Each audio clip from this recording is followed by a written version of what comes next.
Vale, muchas gracias. Ok, profe, Pues gracias. nada, le comentaba que como el martes pasado, en la actividad pasada, no habíamos terminado porque ustedes tenían otra actividad que realizar. Y bueno, recordar que habíamos tomado, o sea, habíamos dado el tema del examen físico ocular subjetivo, ¿verdad?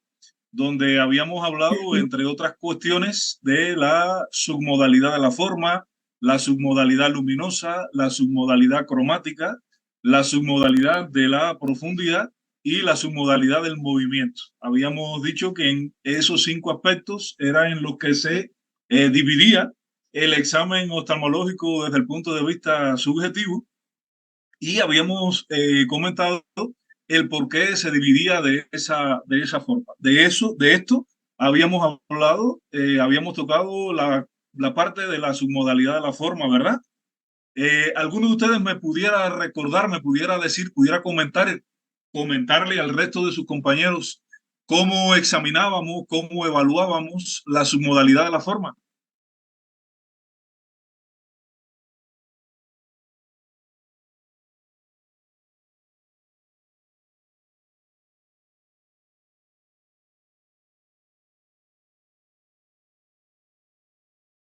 ¿Alguien se decide?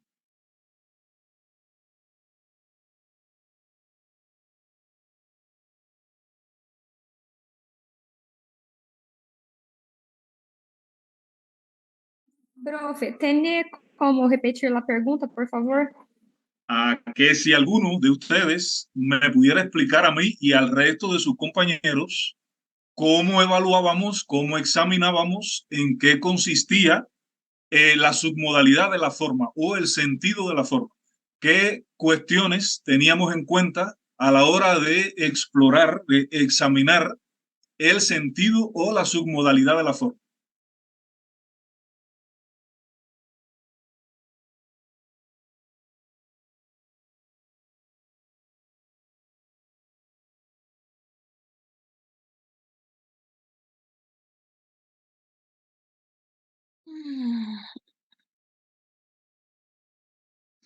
Profe, sería como algún exame para verificar lá o fundo de ojo, algo como eso. A ver, recuerden que habíamos comentado que la submodalidad de la forma no era más que la evaluación o el examen de la agudeza visual o la visión central y periférica.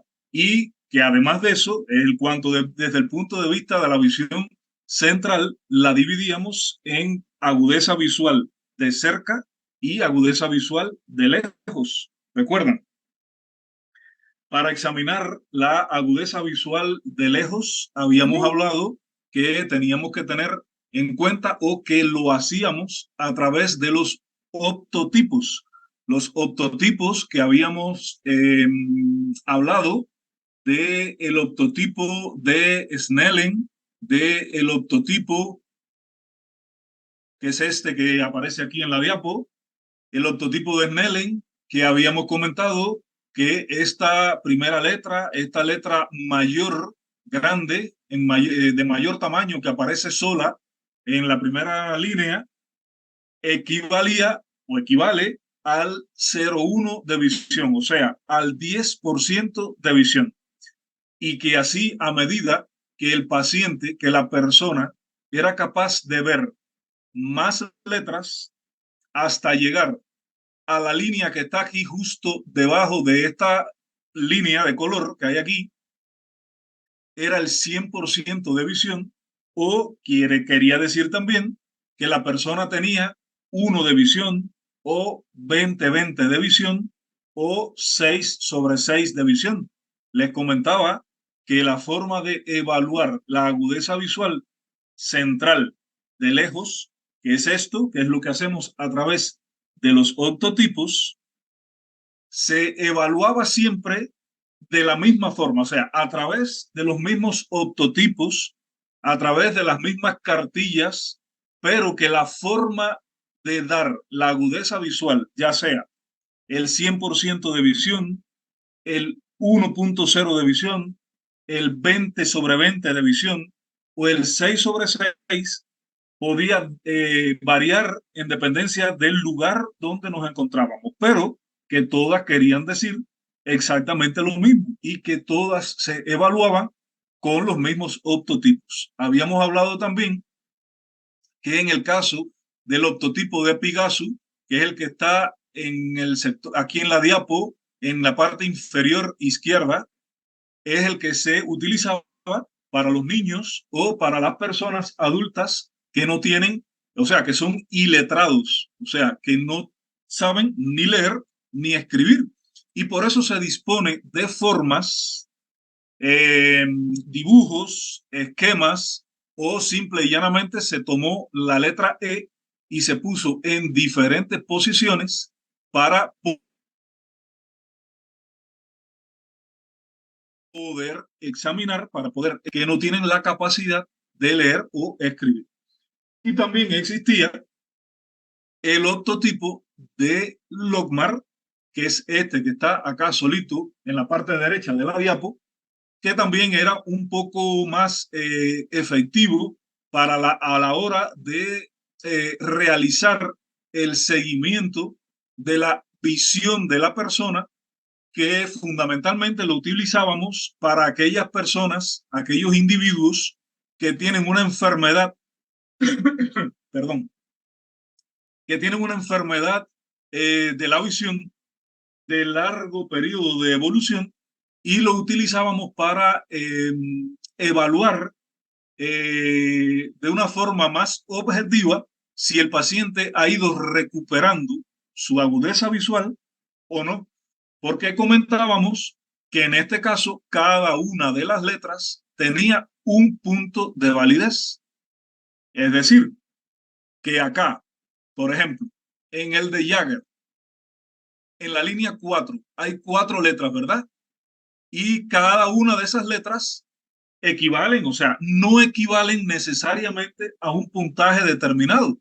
Nosotros pudiéramos decir que la persona que tiene esta visión de aquí, o sea, justo en la línea 4, tiene aproximadamente un 0,4, un 0,5 de visión, o sea, entre un 40 y un 50% de visión.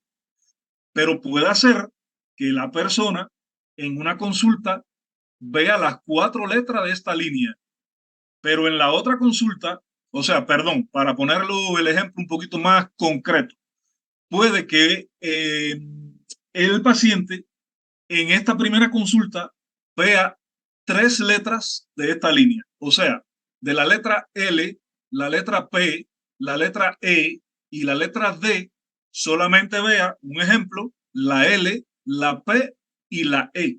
Ese individuo tiene entre un 40 y un 50% de visión. Sin embargo, cuando volvemos a ver a ese individuo después de un mes de tratamiento, pueda que el individuo vea las 4 letras de esa línea, pero sigue siendo un 40 o un 50% de visión. Sin embargo, si examinamos la agudeza visual central de lejos con el de Logmar, yo les comentaba que cada letra tiene un punto, o sea, equivale a un punto. Por lo tanto, si el individuo en la primera consulta de esta línea primera que hay aquí, que tiene 5 letras, ve 4 de ellas, tendría un 49 bar. Bar porque es la unidad de medida de este test que hay aquí. Sería un 49% de visión aproximadamente. Porque recuerden que cada letra tiene un punto o equivale a un punto. Sin embargo, en la consulta siguiente, el individuo, en lugar de ver 4 letras, vio las 5. O sea, ya estamos en capacidad de decir que tiene un 50% de visión. De un 49 a un 50. O sea, mejoró una letra, mejoró 1% de visión. Es decir, que podemos decir más objetivamente que ese paciente va mejorando. de un 49, porque veía solamente 4 letras, a un 50% porque ve las 5 letras. Sin embargo, en este test de aquí no tenemos la capacidad de decir si ha habido mejoría o no, porque sigue siendo entre un 40 o un 50% de visión. Esto es lo relacionado con el sentido de la forma para la agudeza visual central, específicamente la lejana, o sea, la visión de lejos, porque habíamos dicho que para la visión de cerca, agudeza visual central también, pero de cerca, utilizábamos la cartilla de Jagger, que la cartilla de Jagger se colocaba aproximadamente entre 30 o 35 centímetros de distancia del individuo, y que a medida que el individuo sea capaz de leer de este párrafo, que es el de letras de mayor tamaño, a este primer párrafo, que es el de letras de menor tamaño, podemos decir que la persona tiene mejor visión. Es decir, que si la persona que estamos examinando solamente es capaz de ver el párrafo de las letras de mayor tamaño, tiene peor agudeza visual, ¿verdad? Porque la letra tiene que ser más grande, de mayor tamaño, para que el individuo sea capaz de verla. Sin embargo, este primer párrafo, el que está debajo del 1,0, ese primer párrafo tiene las letras de menor tamaño, ¿verdad? Ahora, si el individuo es capaz de ver, de leer de forma fluida ese primer párrafo, es porque ve esas letras de menor tamaño. Por lo tanto, tendría mejor agudeza visual de cerca. Este que es primer párrafo que hay aquí equivaldría al Jagger 1. El Jagger 1 sería la visión óptima, la visión ideal que debe tener una persona de cerca. Este segundo párrafo sería el Jagger 2. Ya no es tan buena esa agudeza visual, pero bueno, sigue siendo buena, porque hemos tenido que aumentar un poquito el tamaño de la letra para que la persona sea capaz de leerla. El tercer párrafo equivaldría a un Jagger 3. Seguimos teniendo que aumentar un poco más el tamaño de la letra para que la persona logre verla, ¿verdad? El cuarto párrafo sería el Jagger 4 y el quinto, el Jagger 5. Es el peor. O sea, este equivaldría a la peor agudeza visual de la persona, porque tenemos que tener un mayor tamaño de letra para que la persona sea capaz de leer. ¿Se entiende?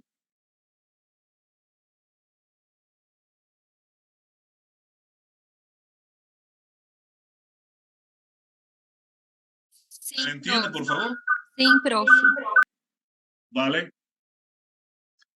Habíamos hablado entonces ya, o sea, con esto hemos hablado, hemos comentado de la agudeza visual central, tanto de lejos como de cerca. Ahora quedaría del sentido de la forma también la agudeza visual periférica o la visión periférica, que habíamos comentado en esta primera, en la actividad del martes anterior, que se examinaba a través del campo visual. Específicamente, en este momento solamente íbamos a hablar de la campimetría por confrontación. Campimetría por confrontación, que es la que utilizamos a la hora de examinar nosotros el paciente, a la hora de realizar el examen oftalmológico, porque hay otras formas de examinar el campo visual que las vamos a ver posteriormente cuando veamos alguna de las enfermedades del nervio óptico o algunas enfermedades de la retina que afectan el campo visual. Pero ahora, solamente que estamos hablando del examen oftalmológico, solamente tenemos que examinar, solamente, perdón, tenemos que saber, tenemos que dominar la campimetría por confrontación. Yo les había dicho el martes pasado que revisaran la técnica de realización de la campimetría por confrontación y que entre ustedes la aplicaran, la realizaran, se tomaran un video y la subieran a la plataforma para la semana próxima. O sea, no era para hoy, es para la semana próxima, para yo ir verificando, ir comprobando si ustedes han ido entendiendo o no la forma, o sea, la materia que estamos viendo específicamente, lo relacionado con el examen del sentido o la submodalidad de la forma. O sea, revisar la técnica de realización de la campimetría por confrontación, hacer un video entre ustedes, entre dos de ustedes, cómo se realiza la campimetría por confrontación. Habíamos hablado de los campos visuales, o sea, la extensión en grados de los campos visual, tanto derecho como el izquierdo, la forma en que se superponen cada uno de los campos visual, cuál campo visual era mayor, cuál menor. Habíamos hablado muy específicamente que en el caso del campo visual nasal es un poco menor por la interposición de la nariz y el campo visual superior es un poco menor también que el inferior por la interferencia que hace la arcada superciliar. Y bueno, habíamos hablado algo también de el punto ciego o la mancha ciega, que no es más que la representación en el campo visual del nervio óptico, o sea, de la cabeza del nervio óptico o disco óptico o papila. Es decir, que si la mancha ciega no es más que la representación del nervio óptico en el campo visual, esto quiere decir que si hay una enfermedad que ocasione un edema, una inflamación del nervio óptico, un daño del nervio óptico, esta mancha ciega, o sea, esa representación del nervio óptico en el campo visual, que es lo que conocemos como mancha ciega, va a estar alterada por esa enfermedad que está padeciendo el nervio óptico, ¿verdad? Habíamos comentado también eh, esto relacionado con, bueno, ya habíamos hablado de ello, el entrecruzamiento de las fibras a nivel del quiasma, pero solamente lo habíamos mencionado porque esto lo vamos a ver posteriormente en otras actividades. Y habíamos terminado esta parte del campo visual con los diferentes métodos o técnicas de exploración del campo visual. Y que, o sea, hasta este momento solo nos interesaba esta primera, la campimetría por confrontación. Habíamos mencionado también que existía la pantalla tangente de Jerrum, que es otra de las formas menos objetiva de medir el campo visual, de medir la visión periférica, pero que también es útil a la hora de diagnosticar algunas enfermedades de la vía visual. Es cierto que este tipo de campo visual, este tipo de exploración de técnica ha ido cayendo en desuso porque han ido apareciendo un número de técnicas más modernas, más automatizadas, que han ido desplazando estas otras un poco más antiguas y han ido cobrando un poco más de protagonismo, como es el perímetro computarizado de Goldman específicamente, y los tipos de perimetría cinética y estática, que todos son con perímetros computarizados, que en un momento determinado de la asignatura vamos a mencionar lo que a ustedes les interesa saber. Ya después, si alguno de ustedes se va a dedicar a la oftalmología, si alguno va a ser oftalmólogo, bueno, pues profundizarán un poco más en las técnicas, en los requisitos, en los objetivos, y demás de estos tipos de técnicas, de métodos de exploración del campo visual. Habíamos, creo que nos habíamos quedado en la actividad anterior en la submodalidad cromática, ¿verdad? Bueno, la submodalidad cromática es otra de los aspectos que tenemos que tener en cuenta a la hora del examen oftalmológico subjetivo, y no es más que la capacidad que tiene en el globo ocular, en este caso la vía visual, de percibir los colores. Y hay diferentes técnicas, diferentes métodos para evaluar la sensibilidad que tiene el individuo a la percepción de los colores. A lo mejor alguno de ustedes ha oído hablar de algunas de las enfermedades que cursan o que causan alteración de la visión de colores. Hay un número variable de enfermedades que dañan la visión de colores. Algunas de forma congénitas y otras de forma adquiridas.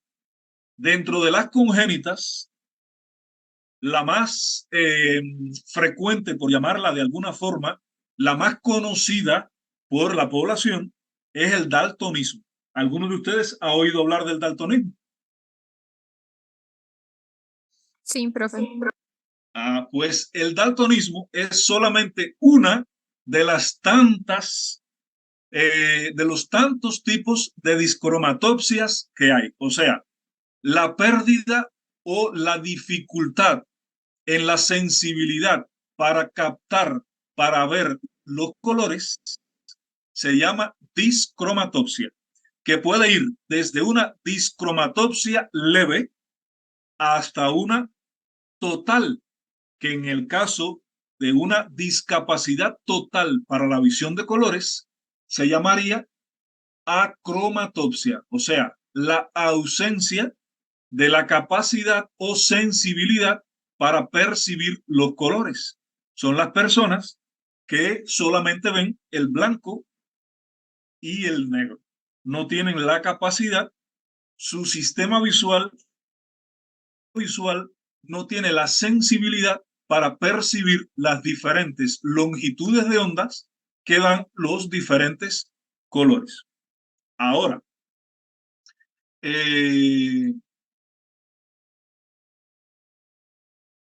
sí, me preguntaban que si esto afectaba el nervio óptico. Bueno, de eso vamos a hablar muy brevemente ahora, porque cuando lleguemos a las enfermedades propias del nervio óptico, vamos a hablar un poquito más y cómo se afecta la visión de colores. Pero en el caso de la sensibilidad cromática, si ustedes recuerdan, en la conferencia anterior yo les comentaba que la vía visual se divide en estas 5 submodalidades, o sea, la submodalidad de la forma, la submodalidad cromática, la submodalidad luminosa, la submodalidad de la profundidad y la del movimiento, porque las células ganglionares estaban especializadas en cada una de estas submodalidades, ¿verdad? Yo les comentaba que había un grupo importante de células ganglionares que iban a estar especializadas en la submodalidad de la forma. Otro grupo un poco menor va a estar especializada en esta submodalidad, o sea, en la submodalidad cromática. Y dentro de ellas, un grupo se va a especializar en el eje rojo-verde, o sea, en la capacidad, en la sensibilidad para percibir los colores que están en las longitudes de onda del rojo y del verde y de la combinación de estos colores. Y otro grupo de células ganglionares dentro de esta misma submodalidad que se van a especializar en ver los colores azul y amarillo y la combinación de algunos, o sea, algunas de las combinaciones de estos dos colores. Ahora bien, en el caso de las células ganglionares que se van a especializar en el eje rojo-verde, son aquellas células ganglionares, o sea, se va a afectar cuando hay una enfermedad del nervio óptico. en el caso de el eje amarillo-azul, cuando hay una enfermedad amplia, extensa de la retina. Después vamos a hablar un poquito más a detalle de esto. Ahora solamente saber que eje rojo-verde, nervio óptico, eje amarillo-azul, retina, ¿verdad? Ahora, les comentaba que existía un número de test muy específicos para determinar la envergadura, la cuantía de la discapacidad que tiene la persona para ver los colores. El más utilizado, porque es el más frecuente, o sea, la afectación más frecuente se da precisamente en el eje rojo-verde. O sea, el mayor número de personas que tienen afectada la capacidad para ver los colores está en el eje rojo-verde. Un número menor tiene afectada la capacidad para ver los colores en el eje amarillo-azul. Por lo tanto, si la más frecuente es la del eje rojo-verde, la mayor cantidad de test que hay es para el eje rojo-verde. Y el test más específico, más común, más frecuente que existe es el test de Ichihara, que en la otra conferencia les escribiría el nombre en el chat. Pero bueno, se lo voy a volver a poner. Es el apellido de un oftalmólogo japonés que fue quien describió por primera vez este test, el que se dedicó a estudiar este tipo de discromatopsia y el que describió por primera vez este tipo de test. Este test tiene una serie de láminas, pueden tener los libros, o sea, el test puede tener de 28 hasta 36 láminas. Hay o sea, hay varios tipos, hay diferentes variedades de este test. El más utilizado es el de 28 láminas y todos van a consistir en un círculo que tiene el fondo de un color y va a estar implícito en ese fondo una forma, o sea, cuando yo le llamo forma, es una imagen, ¿verdad? En este caso es un número, que este número va a tener una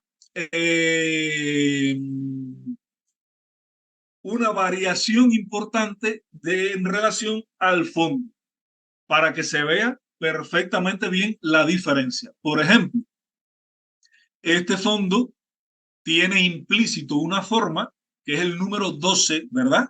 El número 1 y el número 2 en un color completamente diferente al fondo. Esta siempre va a ser la primera lámina de ese test y solamente nos va a brindar la información muy general de cómo anda la vía visual, específicamente para los colores de esta persona que estamos examinando.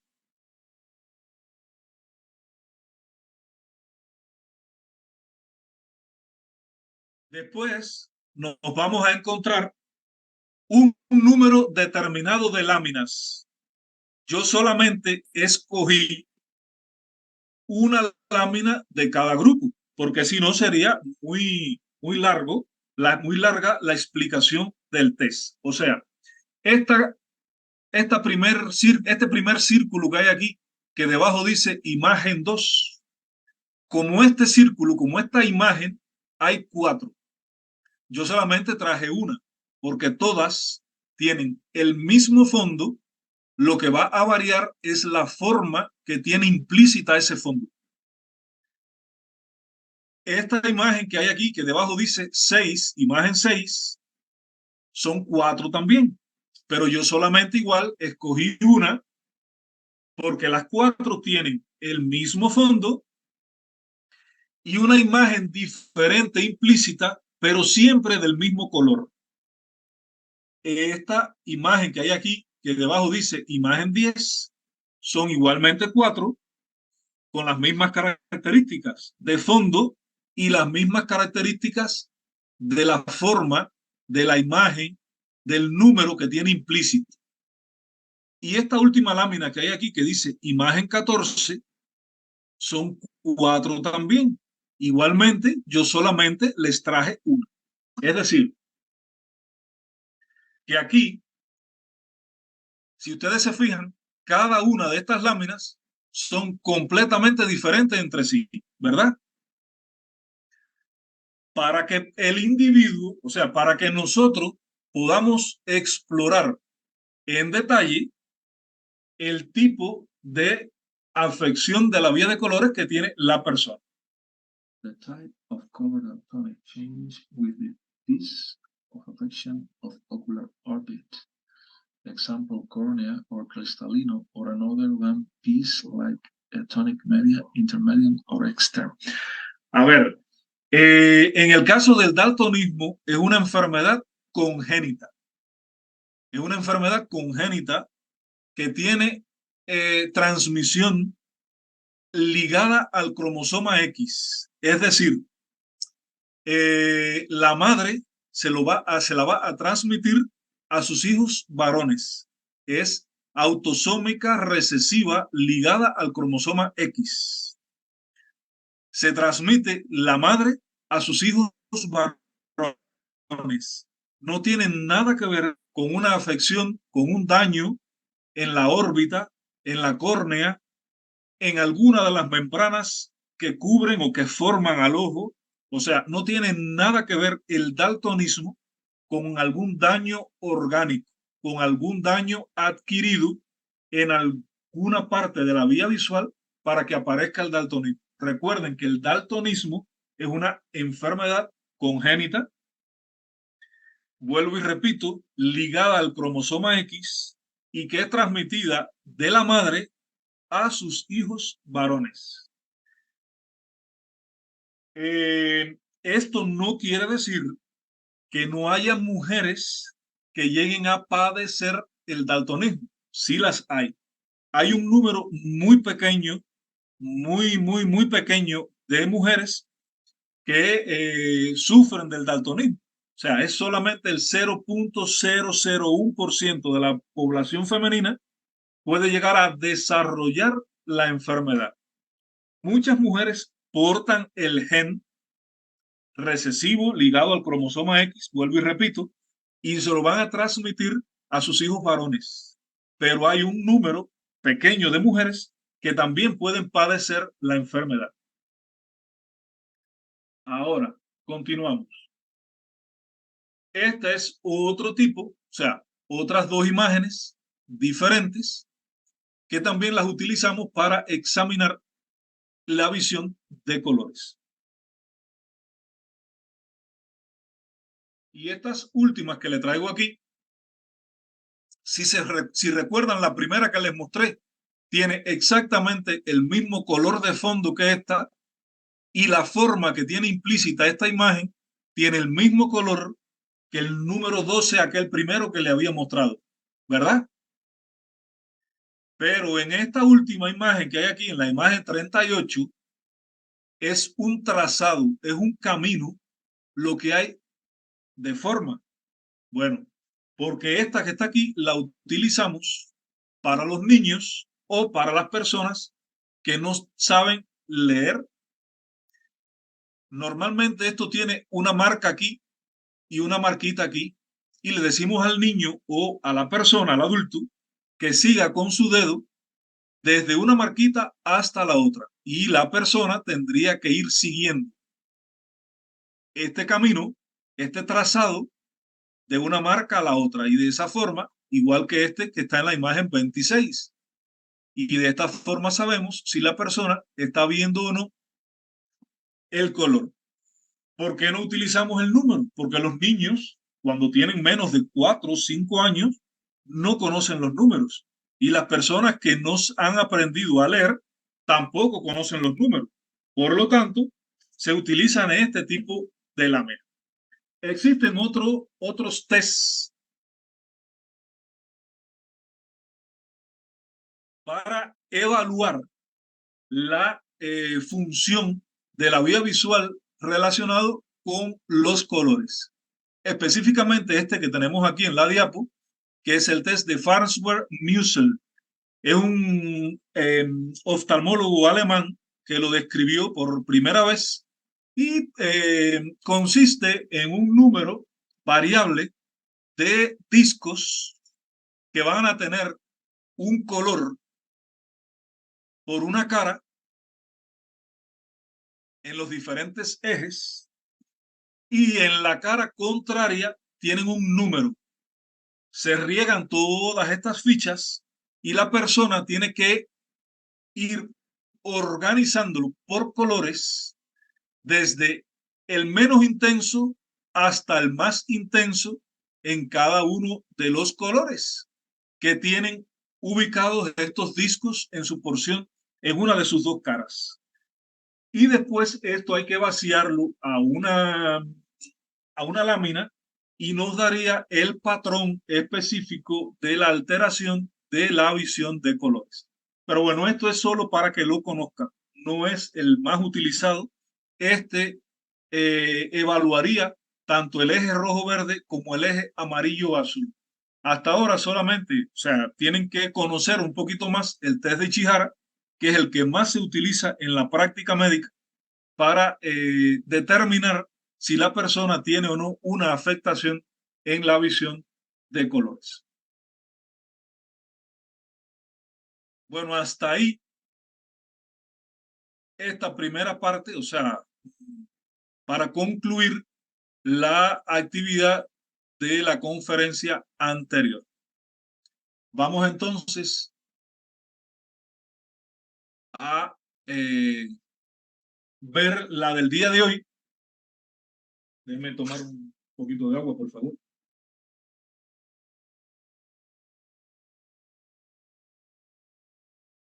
Bueno, en la del día de hoy vamos a concluir con el examen oftalmológico, pero específicamente el examen físico ocular objetivo, ya aquello que habíamos visto en la actividad anterior era el subjetivo. Ahora vamos a ver el objetivo. El examen físico objetivo consta del examen de los anejos o anexos oculares, que ya en la primera conferencia que habíamos visto en la primera semana, cuando nos habíamos conocido, habíamos hablado de los anexos oculares. ¿Recuerdan?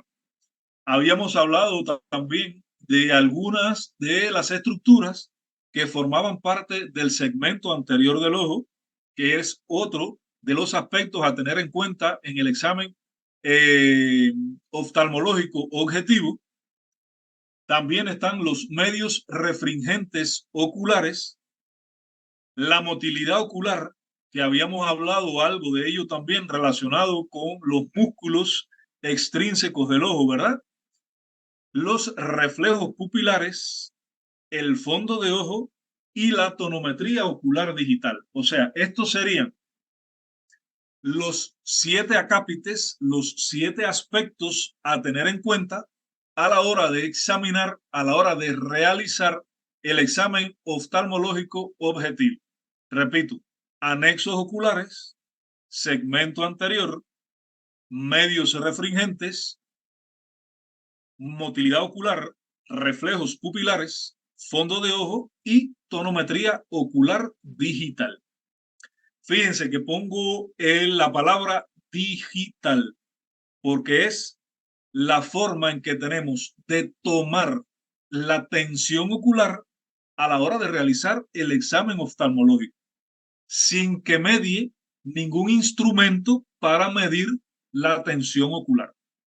Ya más adelante, cuando hablemos de la hipertensión ocular, vamos a hablar, vamos a mostrar algunos de los instrumentos que utilizamos para la medición de la tensión ocular. Pero ahora estamos hablando solamente de examen físico y es la tonometría ocular digital, o sea, la que tomamos con los dedos, la que nos brinda solamente una idea si el paciente pueda tener o no la presión intraocular elevada. Bueno, comenzando por el primer aspecto, por el primer acápite del examen físico ocular objetivo, que como ven en esa diapositiva son los anexos oculares. yo les había comentado que ya de esto habíamos hablado en una primera actividad, ¿verdad?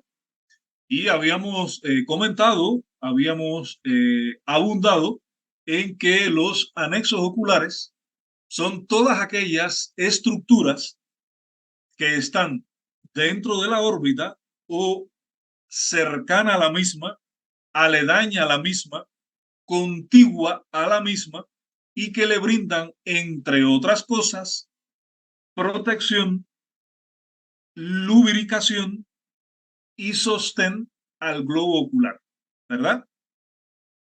Dentro de ellos están las cejas y las pestañas, que son cabellos, son vellos, igual que los de la cabeza y los de otra parte del cuerpo, que están localizados en esos lugares para atrapar partículas extrañas, o sea, para impedir que caigan algunas partículas extrañas en la superficie ocular. Es decir, que en el caso de las cejas y las pestañas, le van a brindar protección al globo ocular, ¿verdad? Están los párpados, que comentábamos que era un repliegue, una prolongación de la piel, que es una piel muy laxa, muy elástica, y que ahí, o sea, se divide en un párpado superior, un párpado inferior, y la unión del párpado superior y el párpado inferior lo denominamos canto. O sea, estaríamos hablando de esta zona de aquí.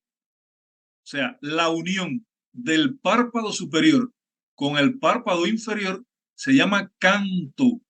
Y esta parte, o sea, la parte externa, la denominaríamos canto externo. Y la parte interna la denominaríamos canto interno. Lo pongo en el chat para que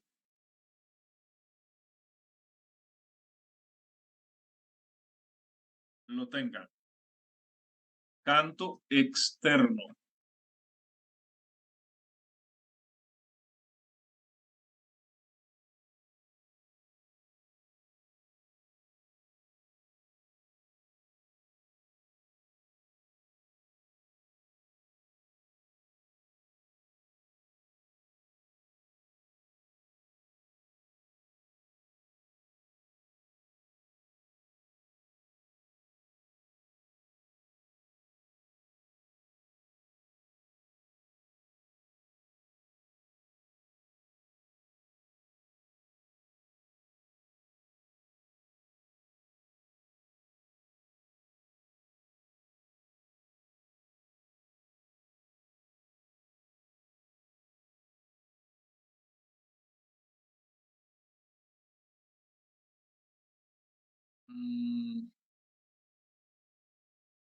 Tengo problemas en el chat, no me deja enviar.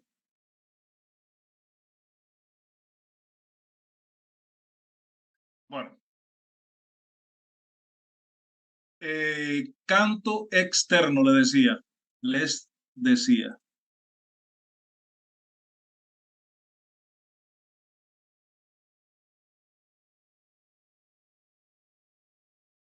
No, no me deja escribir, parece que hay dificultad.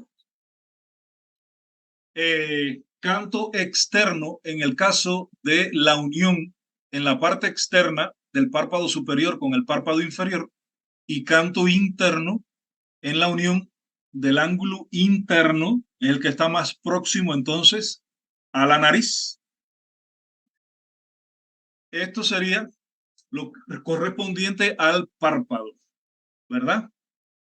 Están también el aparato lagrimal como otro de los anexos o anejos oculares. Habíamos comentado en aquella primera actividad que o sea, que el aparato lagrimal estaba conformado por la glándula lagrimal principal, que ahí está mostrada en ese esquema, en esa imagen de la diapo, Las glándulas lagrimales accesorias que les comentaba que son las que están localizadas en el espesor de los párpados, tanto párpado superior como párpado inferior, y que entre otras están las glándulas de Sayce, las glándulas de Moll y las glándulas de Meibomio. Y el resto del aparato lagrimal va a estar en el ángulo interno o en el canto interno de los párpados, o sea, la parte que está más próxima a la nariz. Y sería el conducto lagrimal superior, el conducto lagrimal inferior, el punto lagrimal superior e inferior, el saco lagrimal y el conducto lacrimonasal. Por este aparato lagrimal o por esta parte del aparato lagrimal drena la lágrima hasta la nariz. También está la conjuntiva, que forma parte de los anexos oculares, y en el caso de la conjuntiva le brinda protección al globo ocular. En el caso de los párpados y del aparato, los párpados, protección al globo ocular, pero también lubricación, porque en el espesor de los párpados están las glándulas lagrimales secundarias o accesorias que drenan, que producen una serie de sustancias que van a contribuir a que la lágrima dure más tiempo en la superficie ocular. En el caso de la glándula lagrimal principal, su función es brindarle lubricación al globo ocular, porque es la que produce la mayor cantidad de lágrimas.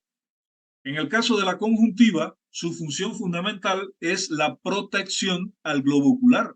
Y hablábamos que la conjuntiva es un tejido elástico, muy elástico, es transparente, que tiene gran cantidad de vasos sanguíneos, que cubre externamente a la esclera e internamente a los párpados. O sea, por dentro, tanto el párpado superior como el párpado inferior está cubierto, está tapizado por conjuntiva.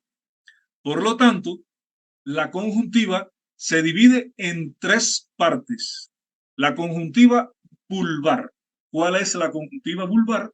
Pues es la conjuntiva que va a cubrir el bulbo, o sea, el globo ocular. Está la conjuntiva palpebral, que no es más que la conjuntiva que va a cubrir por su cara interna tanto el párpado superior como el párpado inferior. Y la región, la parte de la conjuntiva en que se une la conjuntiva vulvar con la conjuntiva palpebral, o sea, acá detrás, acá al final del párpado, sería el fondo de saco. Si ustedes se tiran del párpado inferior hacia abajo, ustedes van a ver la conjuntiva. Y allá al final, ese fondo que hay allá se denomina fondo de saco conjuntival. Cuando uno le cae alguna partícula o algún insecto que no va directo a la córnea, sino que va a la conjuntiva, el ojo comienza a producir mayor cantidad de lágrimas. O sea, la glándula lagrimal comienza a producir mayor cantidad de lágrimas para tratar de arrastrar esa partícula, ese cuerpo extraño, ese objeto, ese insecto que entró al globo ocular o que se puso en contacto con la superficie del globo ocular. Y esa mayor cantidad de lágrimas hace que se arrastre esa partícula y puede ir a acumularse en el fondo de saco conjuntival o simple y llanamente caer aquí en el borde del párpado e ir rodando hasta el canto interno del párpado. Y bueno, ahí lo podemos extraer entonces fácilmente con el dedo, con un pañuelo, con algo para retirarlo de esa parte. Habíamos comentado también que existen otros anexos o anejos del globo ocular que por su importancia los vamos a examinar independiente, pero que si nos preguntan en alguna oportunidad cuáles son los anexos o anejos oculares, pues además de las cejas, las pestañas, los párpados, la conjuntiva y el aparato lagrimal, pues hay que mencionar los músculos extrínsecos del ojo, que también forman parte de los anexos oculares y que son los que van a retener el globo ocular dentro de la cavidad orbitaria. Y también la grasa periorbitaria, que le va a servir al globo ocular de sostén, de protección, para evitar que con los movimientos oculares o con los traumatismos el globo ocular choque con las paredes de la órbita y se produzca algún tipo de daño al medio. ¿Hasta aquí se entiende?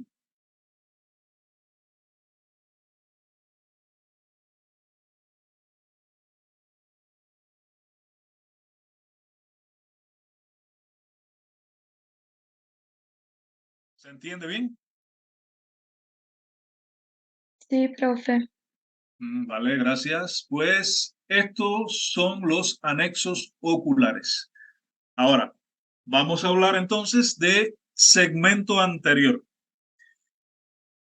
De forma general, si dividimos el globo ocular en dos porciones, una porción anterior y una porción posterior, podemos decir que el ojo está compuesto por un segmento anterior y un segmento posterior.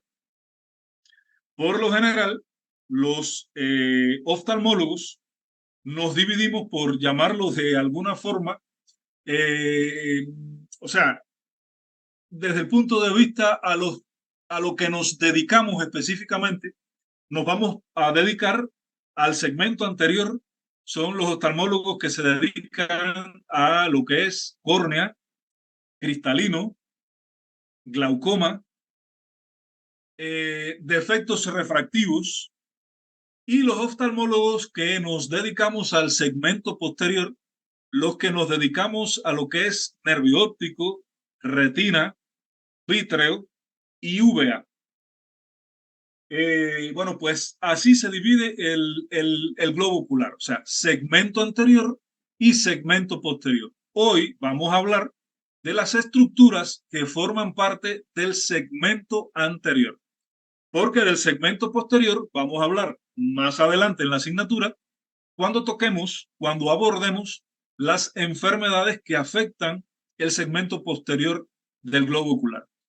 Pues el segmento anterior del globo ocular o segmento anterior del ojo va a estar formado específicamente por varias estructuras, como son la córnea.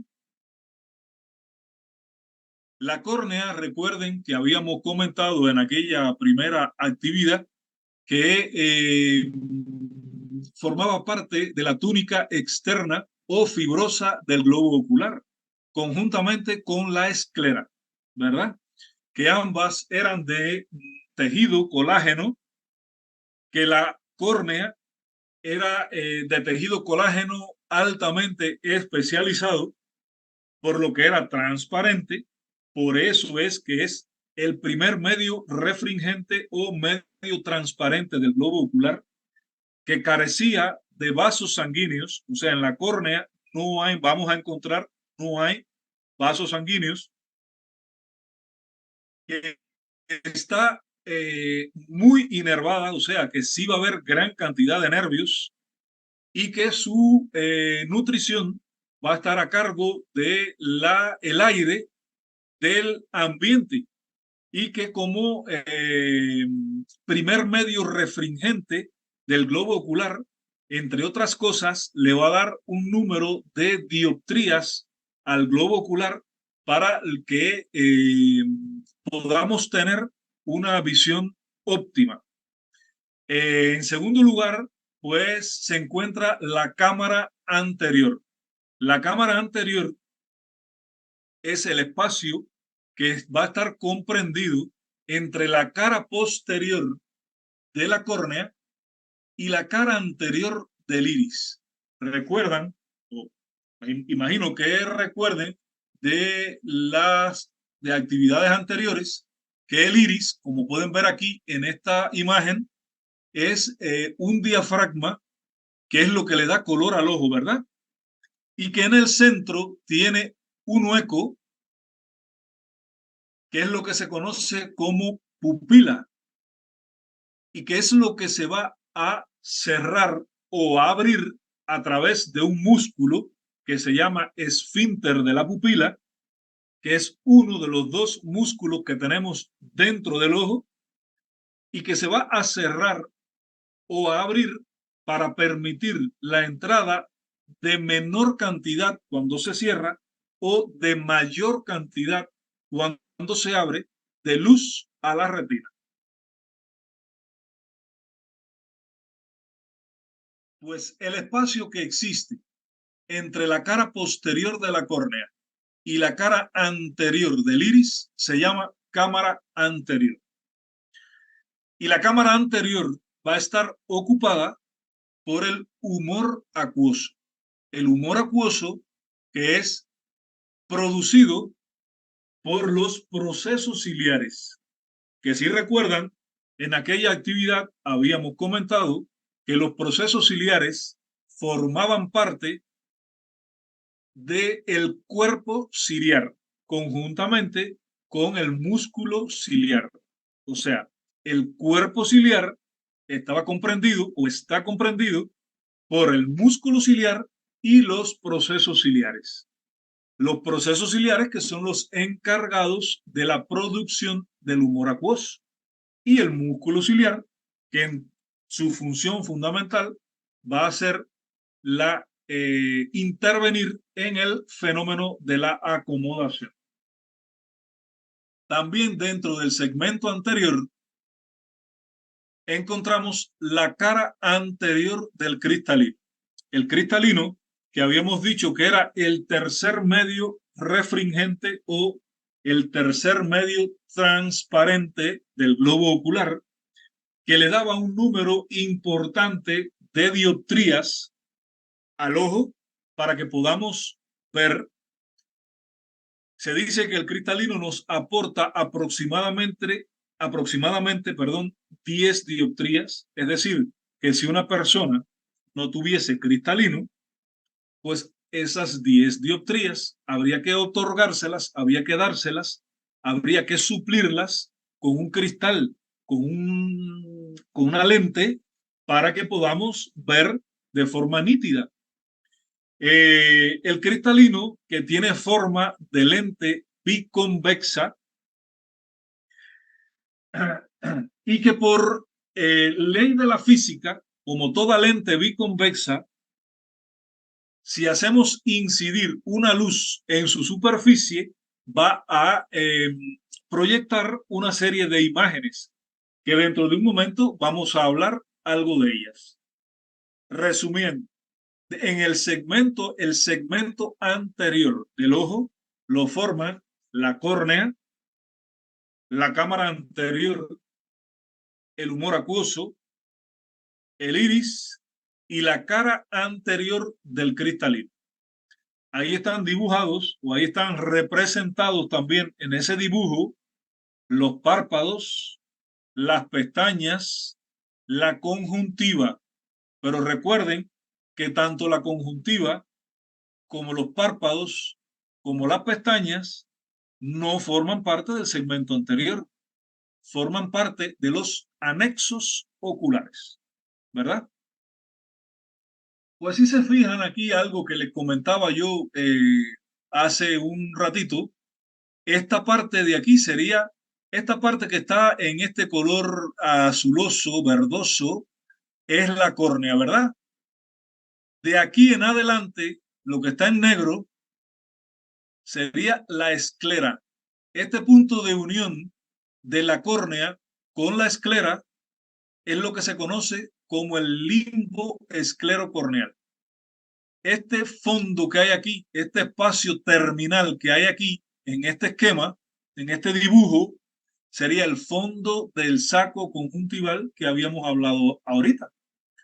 Porque recuerden que les había comentado que la esclera está tapizada, está cubierta externamente por la conjuntiva y que los párpados en su cara interna están cubiertos, están tapizados también por la conjuntiva.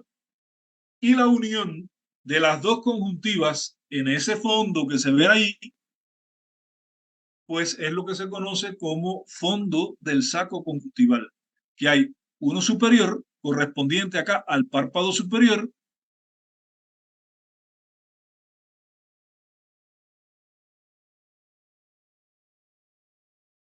este de aquí, y uno inferior, este de acá, que es el que corresponde al párpado inferior.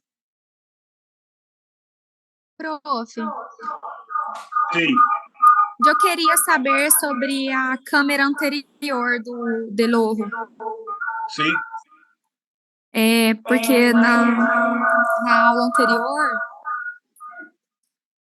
vale. não deu para entender direito.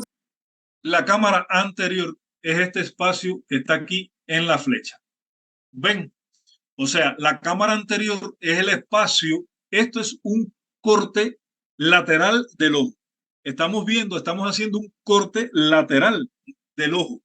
Y estamos viendo en este esquema, porque esto es un esquema, una figura, un dibujo, que esta parte de aquí es la córnea, ¿verdad?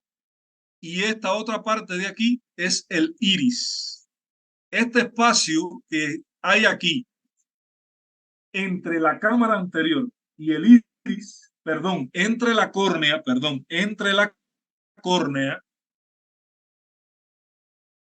que está aquí, y el iris, que está aquí, pues esto aquí es la cámara anterior. Y la cámara anterior está formada o está ocupada, perdón, por el humor acuoso. ¿Entendieron? Sim.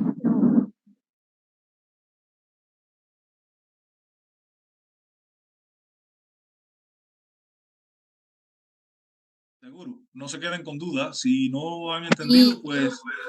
E o humor vítreo está na câmera posterior, né? El humor vítreo está, no, la cámara posterior. El humor vítreo está en el cuerpo vítreo, acá atrás, acá detrás, en el segmento posterior del ojo. ¿Están viendo donde puse la flecha?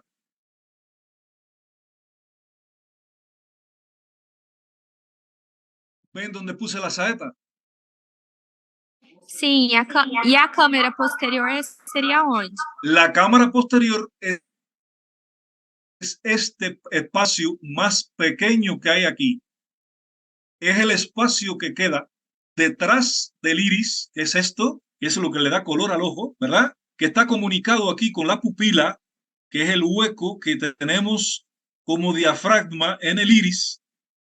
Pues lo que está detrás del iris es la cámara posterior.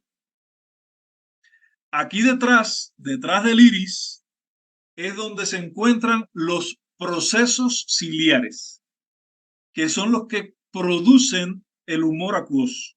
Y el humor acuoso pasa de la cámara posterior, que es donde él se forma, donde él se produce, a la cámara anterior por dos lugares.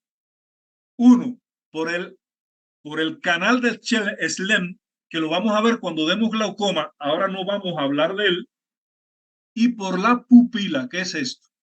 La pupila permite el paso del humor acuoso desde la cámara posterior a la cámara anterior. ¿Vale?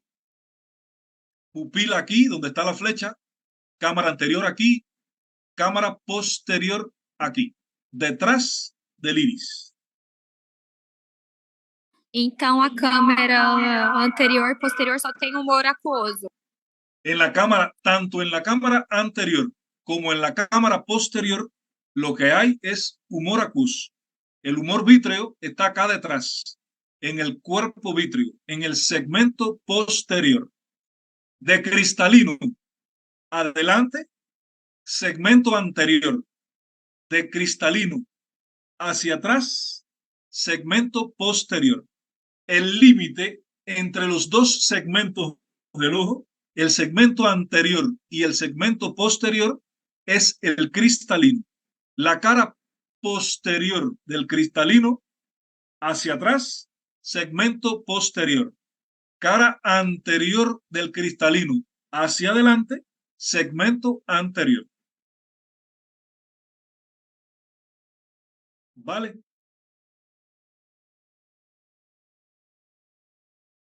Sim, prof, obrigada. De nada. Ahora, bueno, pues el examen del segmento anterior del ojo. O sea, mediante la inspección para examinar el segmento anterior del ojo, nos vamos a auxiliar de una luz, o sea, de algo que emita una luz, ya sea una linterna, la luz del celular, una vela como lo hay en este dibujo, y tenemos que ponerlo en dirección oblicua, o sea, no frente, directamente frente al globo ocular, sino de forma oblicua, o sea, sería de esta forma. Si, por ejemplo, yo voy a examinar el segmento anterior con la luz del celular, si yo voy a examinar a un individuo, yo no voy a poner la luz de frente, sino oblicua.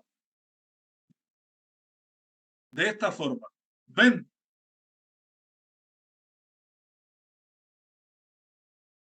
¿Ven ahí?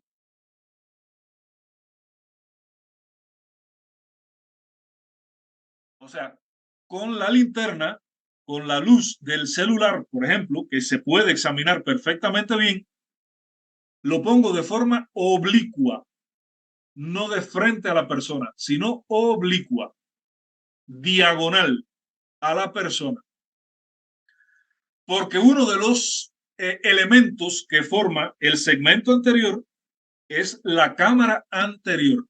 Y para yo ver el grado de profundidad, el grado de amplitud de la cámara anterior, yo tengo que poner la luz oblicua. Si la pongo de frente, no logro ver la amplitud de la cámara anterior. Por eso, entre otras cosas, es que hay que ponerla oblicua, pero además hay que poner la oblicua también para que se dibujen las imágenes que vemos aquí.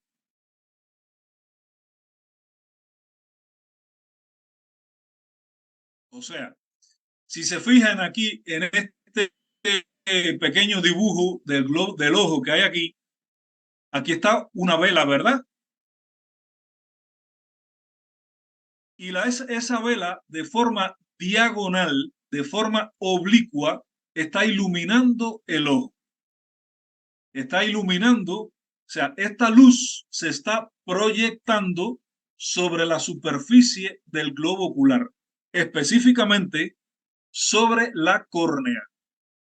Y al proyectar esa luz sobre la córnea, si se fijan, vamos a ver tres imágenes en la córnea. ¿Las ven? Una primera imagen que parece una letra I, ¿verdad?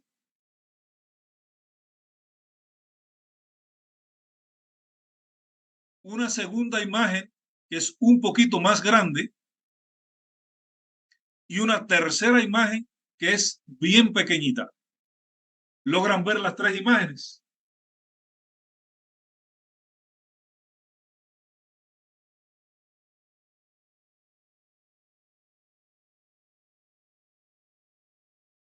Díganme si logran ver esas tres imágenes, por favor.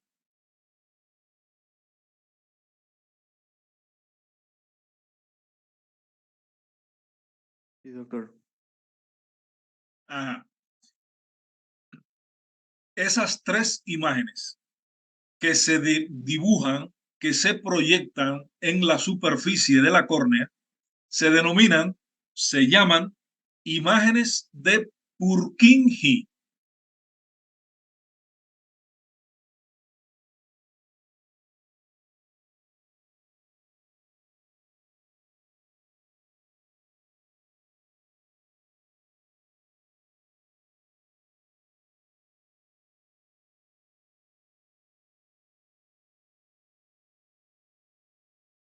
No sé qué le pasa al chat que no me deja escribir.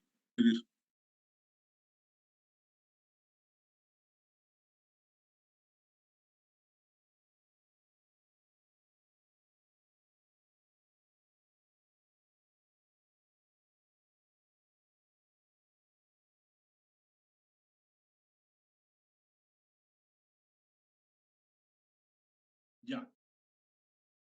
Imágenes de Purkinje. Las imágenes de Purkinje son tres. Perdón, tres. Tres imágenes de Purkinje. Se los voy a escribir en el chat para que lo entiendan un poquito mejor. La primera imagen de la primera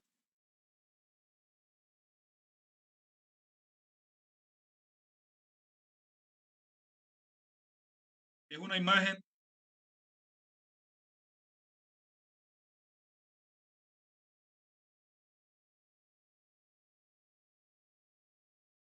es grande, brillante y directa en sentido de la luz. Es decir, que si yo estoy proyectando esta luz y se dibuja esa primera imagen de Purkinje, si yo ruedo, si yo desplazo esta luz hacia la izquierda, esa primera imagen se va a desplazar junto con la luz a la izquierda. Si yo desplazo la luz hacia la derecha, esa imagen se va a desplazar hacia la derecha. Ahora, la segunda imagen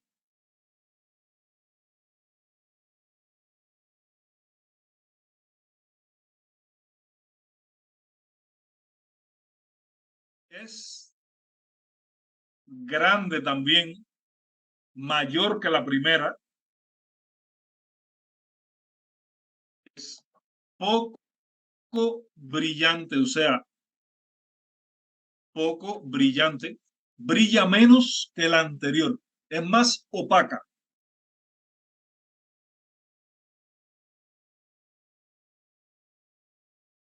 Y es indirecta a la luz.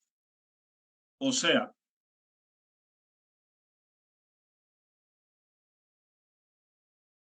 inversa en sentido de la luz. ¿Qué quiere decir? Es lo contrario de la primera. Luz oblicua, primera imagen que ya hablamos de ella. Segunda imagen es de mayor tamaño, es menos brillante, o sea, un poco más opaca, pero es indirecta al sentido de la luz. Si yo desvío esta luz hacia la izquierda, la imagen se iría hacia la derecha. Si yo voy desviando esta luz a la derecha, la imagen se desvía a la izquierda.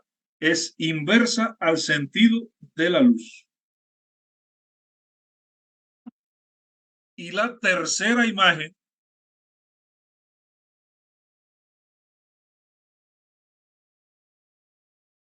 es pequeña,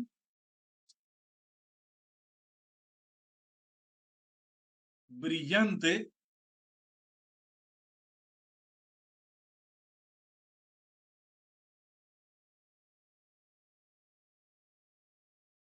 perdón. La segunda no es inversa a la luz, es directa a la luz igual que la primera. Cometí un error ahí, ¿vale? La segunda es directa a la luz igual que la primera. La tercera es la que es inversa.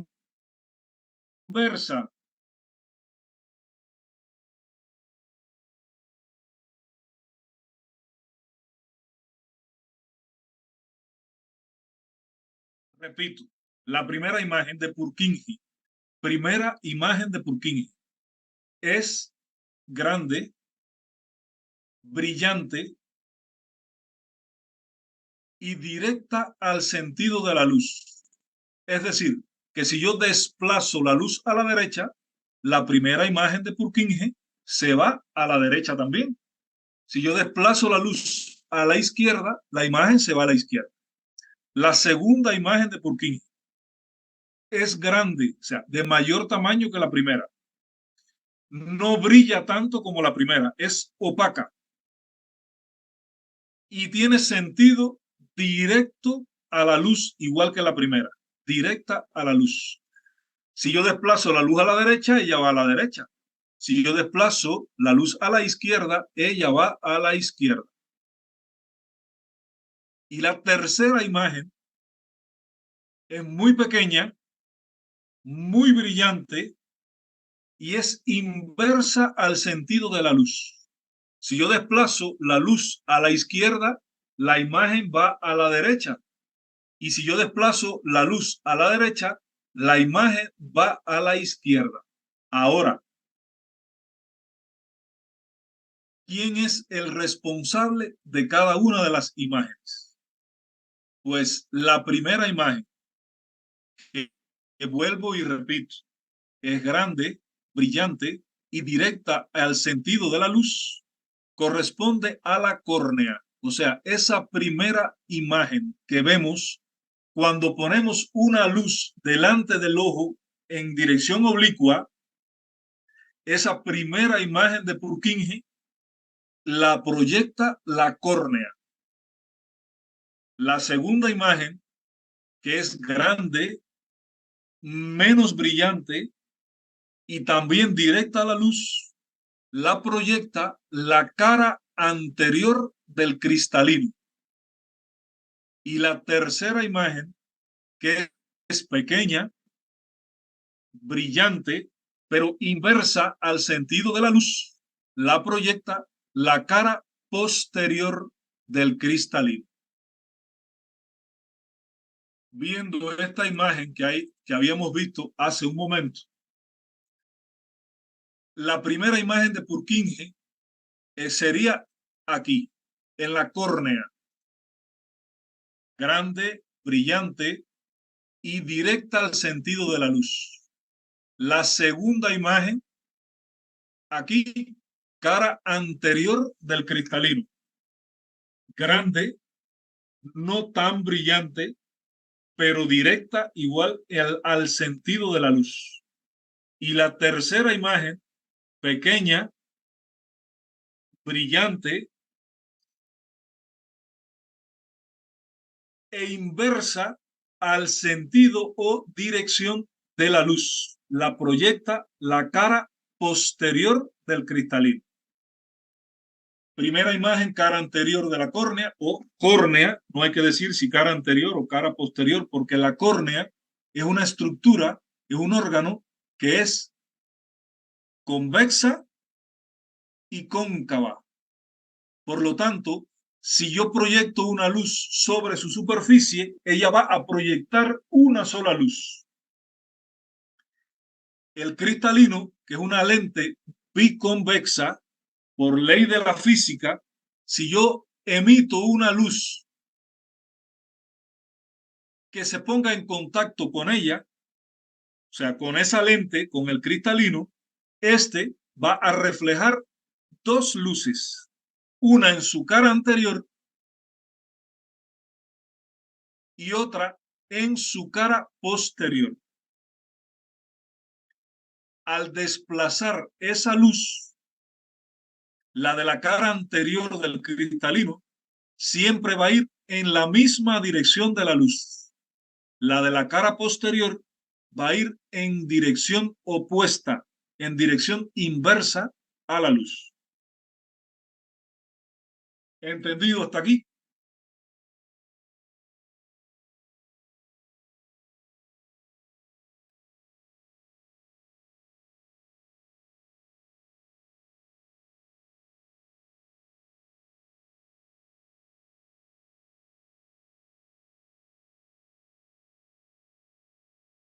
Ahora, otra de los aspectos que nosotros, otro de los conocimientos que tenemos que tener a la hora de realizar el examen oftalmológico objetivo de una persona, de un individuo, de un paciente que llegue a nuestra consulta, es el examen de el párpado. Pero habíamos dicho, habíamos mencionado que el párpado tiene una cara externa, que es la que vemos simplemente, la piel que vemos cuando miramos a la persona, y tiene una cara interna. Para nosotros poder examinar esa cara interna del párpado, tenemos que realizar una técnica, un proceder que se denomina eversión del párpado. O sea, evertir, virar, invertir el párpado, ¿verdad? Para realizar la eversión del párpado, pues nos auxiliamos de un aplicador con la punta de algodón o cualquier otro objeto que no le vaya a provocar daño en el párpado al paciente. Lo apoyamos aproximadamente en la mitad del párpado superior y con la ayuda de la otra mano cogemos el borde inferior del párpado por las pestañas, tiramos hacia abajo y luego hacia arriba. Y con la ayuda del aplicador de algodón, pues queda de esta forma evertido el párpado superior. Y de esta forma, a través de esta técnica de la eversión del párpado, podemos entonces examinar la conjuntiva palpebral o la cara interna del párpado superior, que como ya habíamos dicho, estaba cubierta, estaba tapizada por la conjuntiva. Esta técnica es muy importante porque si nos llega una persona a nuestra consulta, si nos llega un paciente, un individuo a nuestra consulta refiriendo que le cayó un cuerpo extraño en el ojo, ya sea en su centro de trabajo, una persona que trabaje cortando hierro, una persona que trabaje en la agricultura cortando matas, hierbas, árboles, una persona que trabaje en un ambiente donde haya mucho polvo o muchas partículas extrañas, o cualquier persona en la época de primavera que hay mucho polen por los árboles, nos puede caer cualquier partícula en la superficie del globo ocular. Y el globo ocular, los diferentes anejos del globo ocular que ya les habíamos comentado, que tienen diferentes funciones, una de ellas es la protección del globo ocular, pues las glándulas lagrimales aumentan la producción de la lágrima para tratar de rechazar esta partícula extraña que se puso en contacto con la superficie del globo ocular, y el párpado comienza comenzamos a parpadear, a abrir y cerrar el ojo para tratar de expulsar esa partícula. En múltiples ocasiones, esa partícula se puede pegar a la cara interna del párpado, se puede pegar a la conjuntiva que cubre internamente el párpado. Y si no hacemos esta técnica, o sea, si no realizamos la eversión del párpado, miramos, no tiene nada en la córnea, no tiene nada en la conjuntiva, y no revisamos la cara interna del párpado, le decimos a la persona, no tiene nada. Parece que se puso en contacto con un cuerpo extraño, con una partícula, pero por el lagrimeo salió, ya puede irse para su casa, no tiene nada. Y al cabo de 2, 3 días el paciente sigue con la molestia, vuelve a ir a ver al médico, vuelve a ir a la consulta de oftalmología, se le realiza entonces la eversión del párpado y nos damos cuenta de que el cuerpo extraño, la partícula extraña, el agente causal de la molestia, estaba entonces en la conjuntiva palpebral superior, o sea, en la cara interna del párpado superior, y al no haber hecho la eversión del párpado, no nos habíamos percatado de su presencia. Por lo tanto, siempre que examinemos a las personas, siempre que le examinemos el globo ocular, hay que realizar la técnica de eversión del párpado.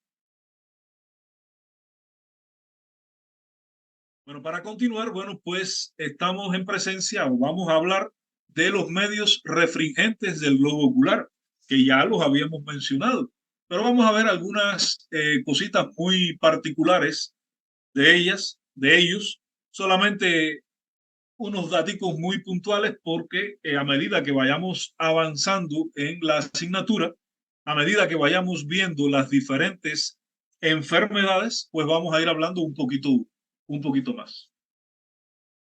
En primer lugar, la córnea, que es el primer medio refringente del globo ocular, es la primera túnica del ojo, o sea, forma parte, como habíamos mencionado, de la túnica externa o fibrosa del ojo conjuntamente con la esclera y que se encuentra, por supuesto, en la parte anterior, más anterior del globo ocular, que es transparente, ya las características que habíamos mencionado.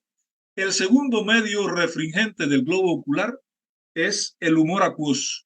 El humor acuoso que se encuentra alojado en la cámara, se encuentra ocupando la cámara anterior del ojo y bueno, la cámara posterior también del ojo, que es realmente donde se produce.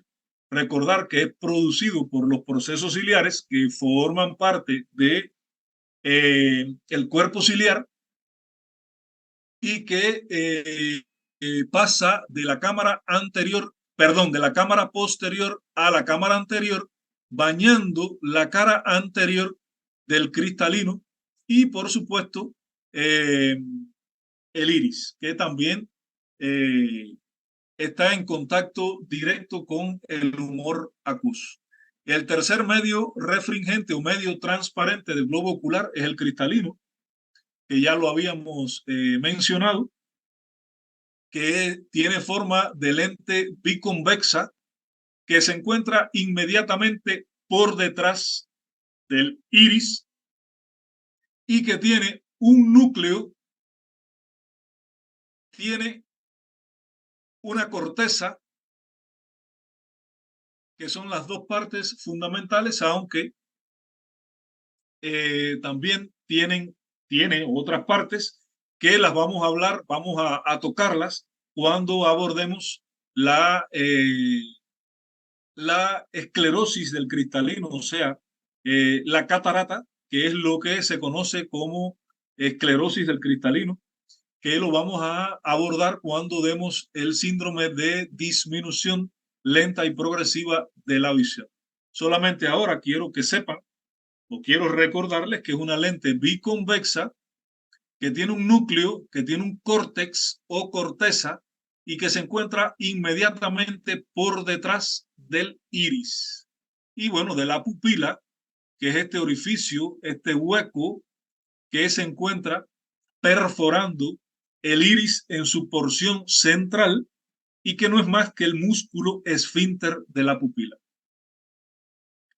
Y bueno, el cuarto medio refringente o cuarto medio transparente del globo ocular, que es el humor vítreo, que ya habíamos comentado que era una gelatina como la clara del huevo y que se encuentra ubicado en el segmento posterior del ojo, específicamente en la cámara o cuerpo vítreo. Esos son los cuatro medios refringentes que ayudan a la refracción de la luz y que cada uno de ellos le da un número determinado de dioptrías al globo ocular para nosotros tener una visión óptima. El otro aspecto que tenemos que tener en cuenta a la hora de realizar el examen de objetivo del globo ocular es la motilidad ocular. Motilidad ocular que va a estar regida, que va a estar regulada por los músculos extrínsecos del globo ocular, que forman parte a su vez de los anexos oculares, pero que por su importancia, por la complejidad a la hora de realizar el examen, lo examinamos, valga la redundancia, de forma independiente al resto de los anexos oculares. Recordar, que ya lo habíamos hablado en actividades anteriores, que son 6 músculos extrínsecos del globo ocular en cada ojo. 4 rectos y 2 oblicuos. Estaría el recto superior, el recto inferior, el recto medio o interno, el recto externo o lateral, y que estos 4 músculos rectos van a realizar una función acorde a su nombre. O sea, el recto superior llevaría el globo ocular hacia arriba, ¿verdad? El recto inferior llevaría el globo ocular o los globos oculares hacia abajo, ¿verdad? El recto medio o interno hacia la región interna de la órbita, o sea, en dirección nasal, en dirección a la nariz. Y el recto externo o lateral llevaría el globo ocular o los globos oculares hacia afuera, o sea, en sentido externo de la órbita. Y bueno, están los 2 músculos oblicuos, el oblicuo superior o mayor y el oblicuo inferior o menor, que tienen función inversa a su nombre. Es decir, que el oblicuo superior llevaría el ojo hacia abajo y el oblicuo inferior o menor llevaría el ojo hacia arriba. Esto de forma general, porque cuando abordemos el síndrome de alteración de la posición de los globos oculares, o sea, cuando hablemos de estrabismos, pues entonces vamos a hablar un poquito más, vamos a conversar un poquito más de todas las, o sea, lo que es las funciones de cada uno de los músculos en posición primaria de mirada, en las diferentes posiciones de las miradas, que ahora vamos a ver las cuáles son las 9 posiciones primarias de la mirada. Y bueno, por quién va a estar inervado cada uno de estos músculos que en su momento también vamos a recordar.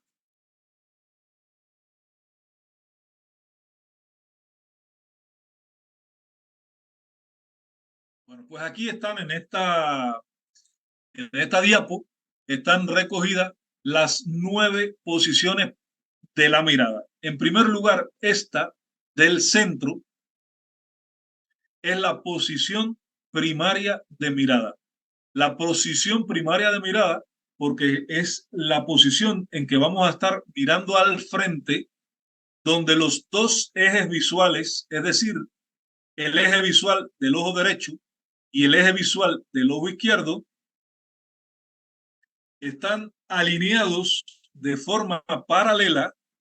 La imagen se está enfocando en puntos correspondientes en cada retina y estamos mirando al frente. Esa es posición primaria de mirada, o lo que en oftalmología denominamos PPM, o sea, posición primaria de mirada. De ahí, en relación a donde se encuentre posicionada la mirada de la persona que estamos examinando, sería el resto de las posiciones de la mirada para completar las 9 posiciones de la mirada. Es decir, en esta de aquí, de arriba y central, la persona, en este caso el niño, está mirando hacia arriba, es decir, la supraversión. En esta central de abajo, el niño está mirando hacia abajo. Sería infraversión.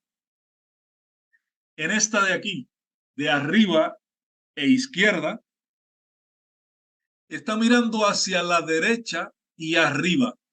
Arriba y derecha. Esa sería dextro supraversión.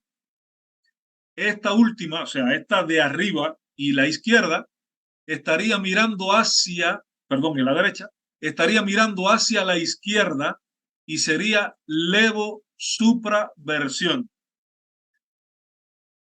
Central. Y aquí, dextroversión. Estaría mirando a la derecha. Aquí estaría mirando a la izquierda, levoversión. Derecha y abajo, dextroinfraversión. Y derecha, perdón, izquierda y abajo, levoinfraversión. Esas son las 9 posiciones de la mirada. Posición primaria de la mirada, arriba, abajo, arriba y derecha, arriba e izquierda, derecha total, izquierda total, derecha y abajo, izquierda y abajo. ¿Vale? Esas son las 9 posiciones de la mirada que, bueno, ya les digo que en un momento determinado, cuando hablemos de alteración de la posición de los globos oculares, que es esto que vemos aquí, vamos a hablar con más detalles. Aquí, por ejemplo, esto sería lo que conocemos como un estrabismo convergente, porque el ojo está desviado hacia adentro. Este sería un estrabismo divergente, porque el ojo está desviado hacia afuera. Este sería un estrabismo vertical, porque el ojo está desviado hacia abajo. Igual se llamaría, en este caso, que el ojo está un pelín desviado hacia arriba. Sería también un estrabismo vertical. Esta es una de las clasificaciones de estrabismo que cuando hablemos, vuelvo y repito, de alteración de la posición de los globos oculares, vamos a hablar un poco más en detalle. Por ejemplo, aquí, este primer caso, el ojo está desviado hacia adentro, pues ese estrabismo recibe el nombre o esa alteración, perdón, de la posición del globo ocular, se recibe el nombre de esotropia. Con ese, esotropia. Esta segunda que hay aquí, el ojo está desviado hacia afuera, ¿verdad? Por lo tanto, se denominaría exotropia, con X, exotropia. Esta tercera imagen, el ojo está desviado hacia arriba. Ese estrabismo o esa alteración de la posición del globo ocular se denomina hipertropia. Hacia arriba, hipertropia. Y esta última imagen que hay aquí, el ojo está desviado hacia abajo. Por lo tanto, se denomina hipotropia.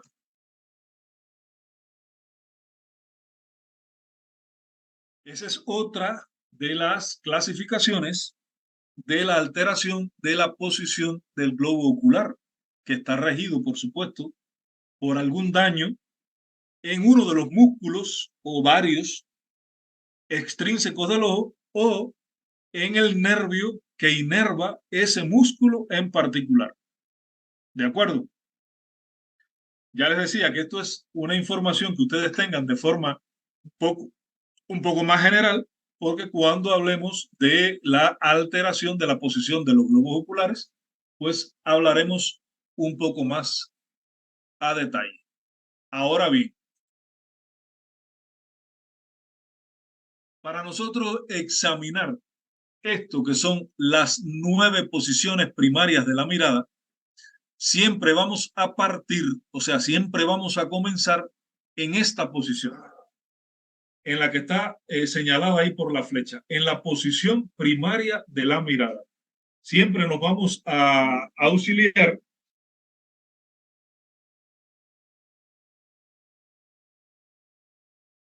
de algún objeto, como por ejemplo un lapicero, y lo vamos a poner aquí en el centro de la cara de la persona. correspondiendo con la nariz de la persona para examinar esta primera posición primaria de la mirada que tenemos aquí. A partir de esta posición, siempre nos vamos a dirigir a una posición diferente en relación a estas otras posiciones que vemos representadas en estas imágenes. Es decir, que comenzando por aquí, después, por ejemplo, voy a examinar esta, o sea, la supraversión. Yo le digo a la persona, siga con la mirada el lapicero. Desvío el lapicero hacia arriba y la persona tiene que seguir con la mirada el lapicero. Esa es la supraversión. Y vuelvo aquí al centro. Un ejemplo. Si voy a examinar solamente la supraversión. Supraversión, le digo a la persona, siga con la mirada el lapicero y yo ahí estoy examinando la supraversión. Yo veo como los dos ojos de la persona se dirigen hacia arriba. Ahora, vuelvo y repito, yo comienzo por donde yo estime conveniente, por donde yo quiera. ¿Vale?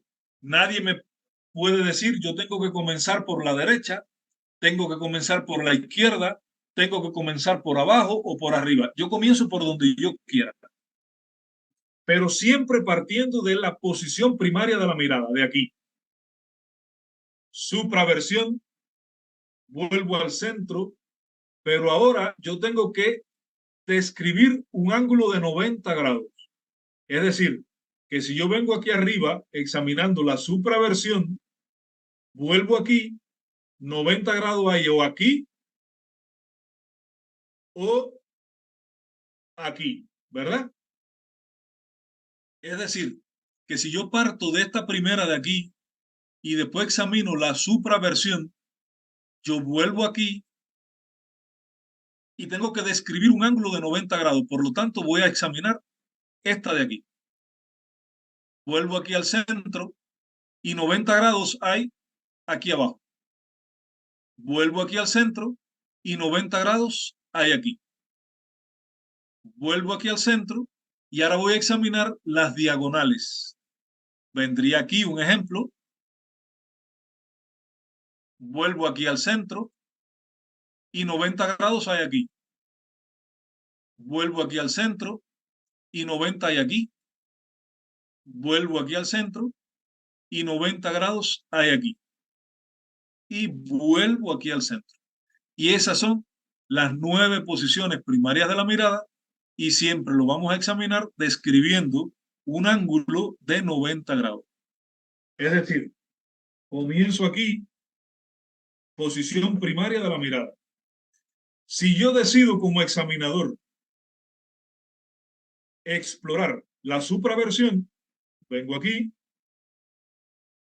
vuelvo aquí al centro y describo un ángulo de 90 grados. 90 grados, repito, hay aquí.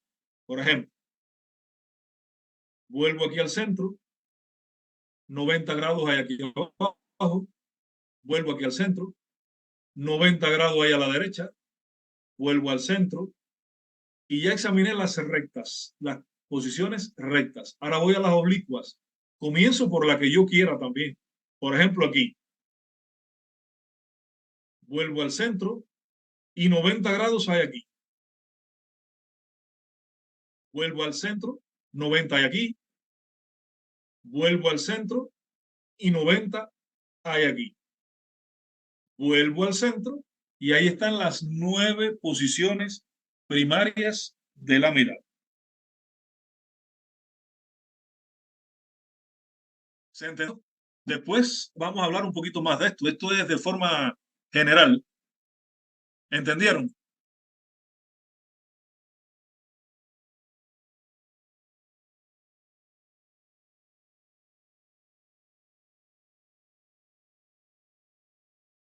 Y bueno, ahora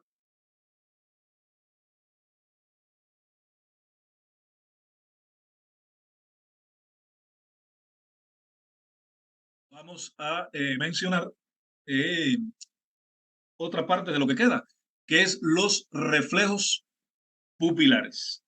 Los reflejos pupilares son tres. O sea, los reflejos pupilares, como todo arco reflejo, no es más que la respuesta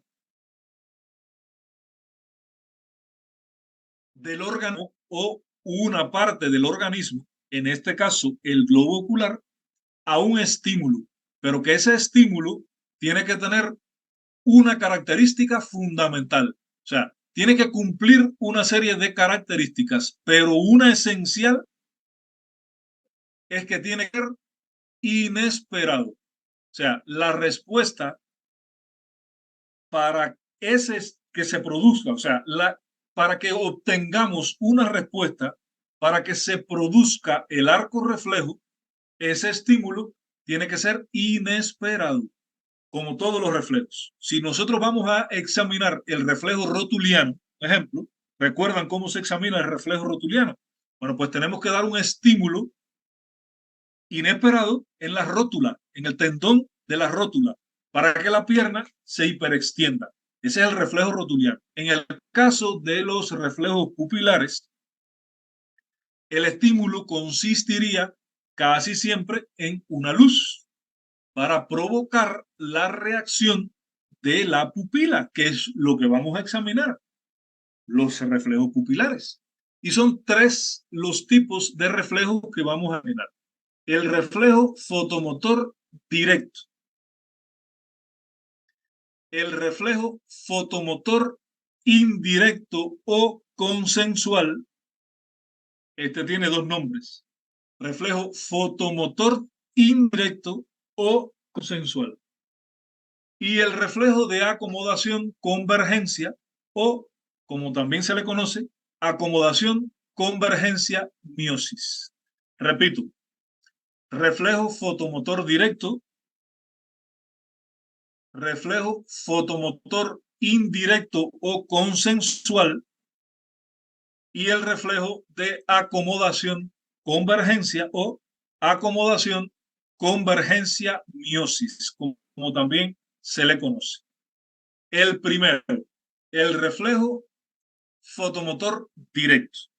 ¿Por qué se llama fotomotor directo? En primer lugar, foto viene de luz, ¿verdad? Del fotón, de una luz. Motor, porque es una respuesta motora. Y directo, porque vamos a estimular una pupila y vamos a ver cómo reacciona esa pupila. ¿Vale? Sería reflejo fotomotor directo.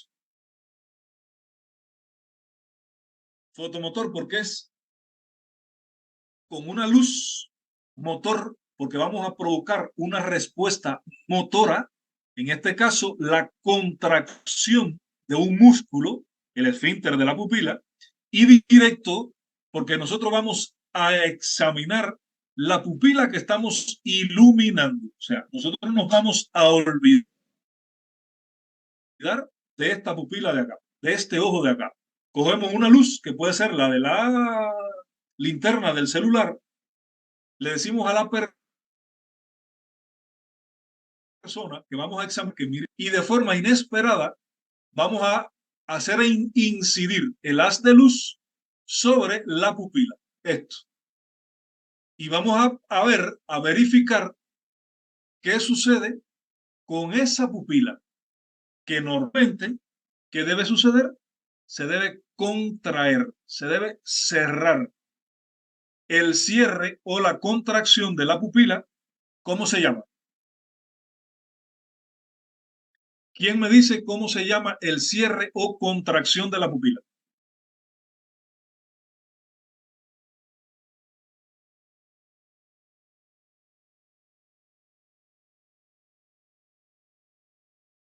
¿Ninguno recuerda?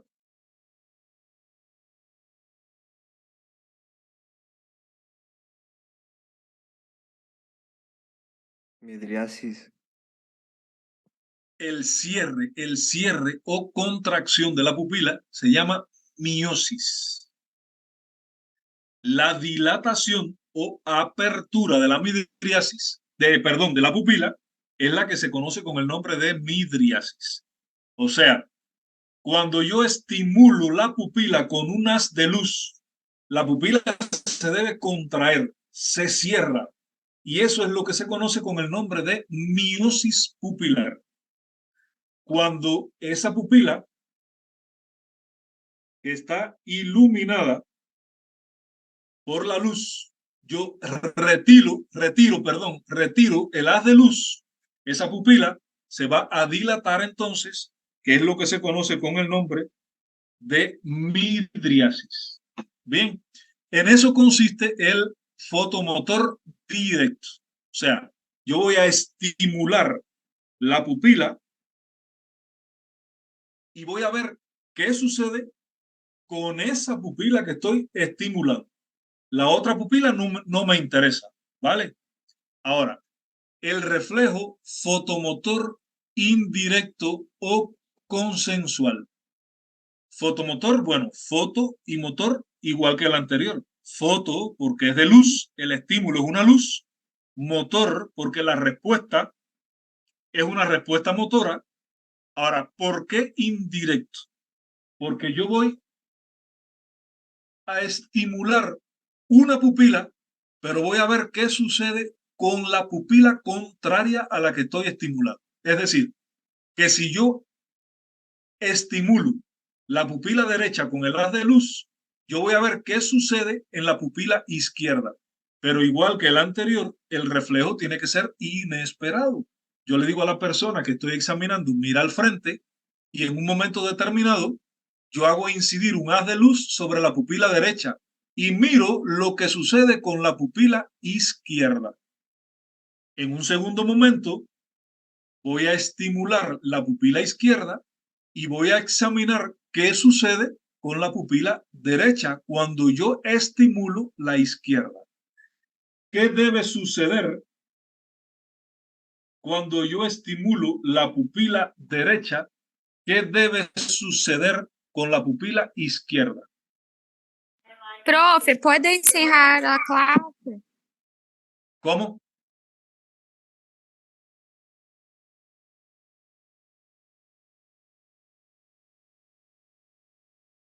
¿Cómo? No escuché lo que me dijeron. Bueno, nosotros necesitamos ir al campus de la facultad para otra clase. Vale, vale.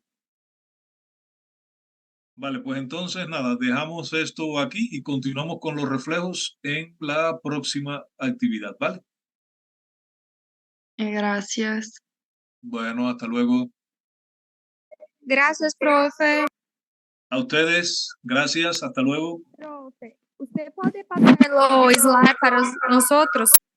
¿Cómo? La vía positiva. Las diapositivas, tendría que ver cómo se hace porque realmente no tengo idea. Puede subir en la plataforma mañana. Pasar o número. O teléfono. Vale, yo averiguo y en la próxima actividad se las paso, ¿vale?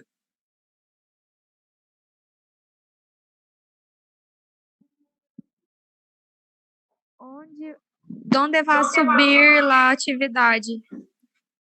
En la plataforma debe ser. Yo les dejo dicho cómo va a ser todo, ¿vale? Dale, profe, gracias. Bueno, hasta luego.